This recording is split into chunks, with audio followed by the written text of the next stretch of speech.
Welcome to Central News. I'm Hilary Entwistle. In today's news, recently many bars around the Tauranga area were shut down or issued fines as they have breached their alcohol licences. The majority of the fines were issued for serving intoxicated customers. Bobby's Bar had its licence changed to only be able to serve alcohol to 1 a.m. in the morning to bring it into line with other bars in the Mount Maunganui area. Alcohol Harm Reduction Officer Nigel McGlone says most of the establishments have made the necessary adjustments to their practices. Bobby's Bar, well, this is the second time we've taken them to task, so they've been before the Liquor Licensing Authority twice now. On the first occasion they had their hours reduced from a 6 o'clock closing to a 3 o'clock closing, and on this occasion, because we were continuing to find those intoxication issues, the Liquor Licensing Authority saw fit to reduce their hours further, right back to 1 o'clock, which now brings them in line with all the other premises in Mount Maunganui. The New Zealand Garden and Art Festival will be held in the Bay of Plenty on the 5th of November.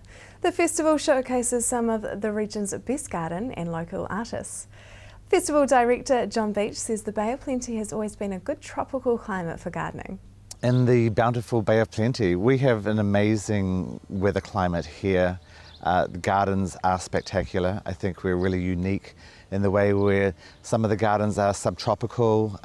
They're amazing length of flowering time for most of the shrubs and plants that are planted in this region.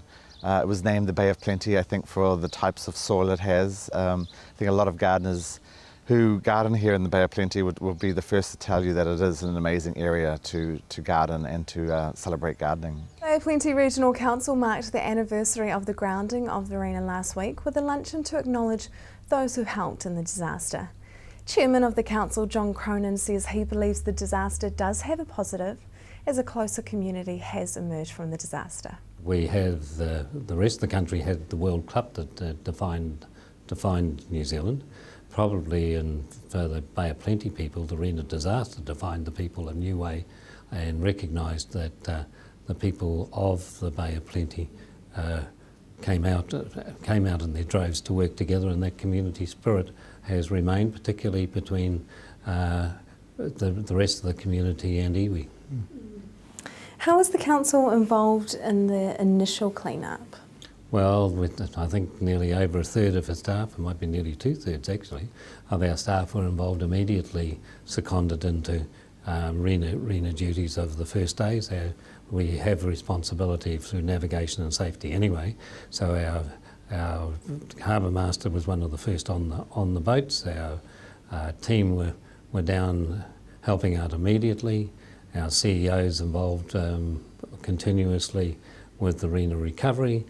The PM2 paper machine at the North Skog Mill at Kawaro will close on January 9, a North Skog spokesperson confirmed today.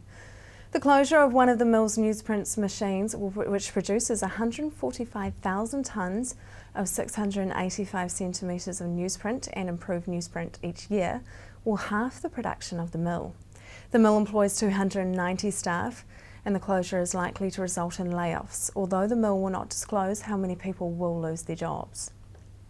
Mount Maunganui Surf Lifesaving Club will get a much-needed funding injection as they are one of the 6 recipients of the Tauranga Police CIB Charity Luncheon. The luncheon is being held on Friday at Rena, with thousands of dollars worth of items going to be auctioned off to raise money for the charities. Situated at the base of Moa on the corner of Marine Parade and Adams Avenue, Mount Maunganui Lifeguard Service was originally formed in 1929. The core purpose of the Mount Maunganui Lifesaving is volunteer lifeguarding and surf and based rescue services on and around Main Beach, Moa and Pilot Bay. Now for our region's weather. Hamilton, your Friday will be fine and sunny. You may have a bit of evening cloud though. Your expected high is 20 and an overnight low of 10. Tauranga, your Friday is looking sunny and warm in the morning and cloud developing in the afternoon. Your expected high is 20 and an overnight low of 11. Just ahead, it's Breast Cancer Awareness Month.